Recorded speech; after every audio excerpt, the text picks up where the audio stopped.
Praise the Lord. கர்த்தருக்கு ஸ்தோத்திரம். இந்த மாதத்தில் ஆண்டவர் நமக்கு சொல்லியிருக்கிறார், நான் உனக்கு சகாயம் பண்ணுவேன், நான் உன் வாழ்க்கையில் அதிசயத்தை காண பண்ணுவேன், ஜெயிக்க முடியாத பாவத்தை ஜெயிக்க முடியும், அதில் மேற்கொள்ள முடியாத பிரச்சனையை மேற்கொள்ள முடியும், அதில் கலக்கத்தோடு திகைப்போடு என்ன பண்ணுறது, நாளை தினம் என்ன பண்ணுறது, எந்த பாதைன்னு தெரியலையே அப்படின்னு நம்ம திக்குமுக்காடி நிற்கிற ஒரு காரியத்தில் ஒருவேளை நீங்கள் காணப்பட்டிருக்கலாம். பயப்படாதீங்க. நம்முடைய ஆண்டவர் வழிகாட்டுகிற தேவன், நித்தம் நடத்துகிறவர். நமக்கு அவர் ஆலோசனை கர்த்தா. அவருடைய ஆலோசனையிலே அவர் ஆச்சரியமானவர், சகலி மகத்துவம். எப்படி சகாயம் பண்ணுறாரு, அவர் எதன் மூலமாக சகாயம் பண்ணுறாருன்னு இப்போ ஒரு குறிப்பு சொல்கிறேன். அங்கே நீதிமொழிகள் 18ஆம் அதிகாரம் 10ஆம் வசனம் சொல்லுகிறது, கர்த்தரின் நாமம் பலத்த துருகம், நீதிமான் அதற்குள் ஓடி சுகமாக இருப்பான். அப்போ இங்கே ஒரு சகாயம். என்ன சகாயம்? சுகமாக இருக்கணுங்கிற சகாயம்.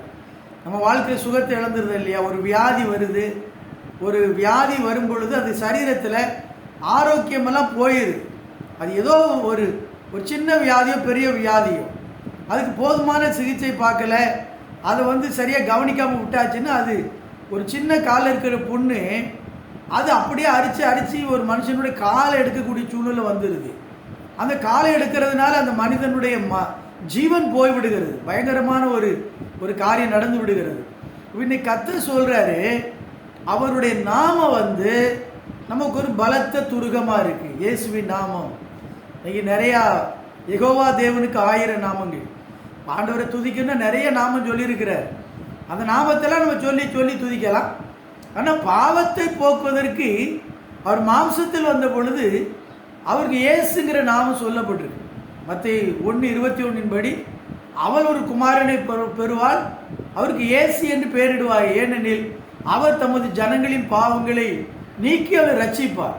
அப்போஸ்தலர் 4:12 பேதுரு அப்போஸ்தலன் பிரசங்கம் இப்படி சொல்லுவார், அவரால் அன்றி வேறொருவராலும் ரட்சிக்கப்பட முடியாது, வானத்தின் கீழே பூமி மேலே இயேசு கிறிஸ்துடைய நாமமே அல்லாமல் வேறொரு நாமம் கட்டளையிடப்பட முடியாது. அப்போ இந்த நாமம், இந்த சகாயம் எங்கே இருக்கு?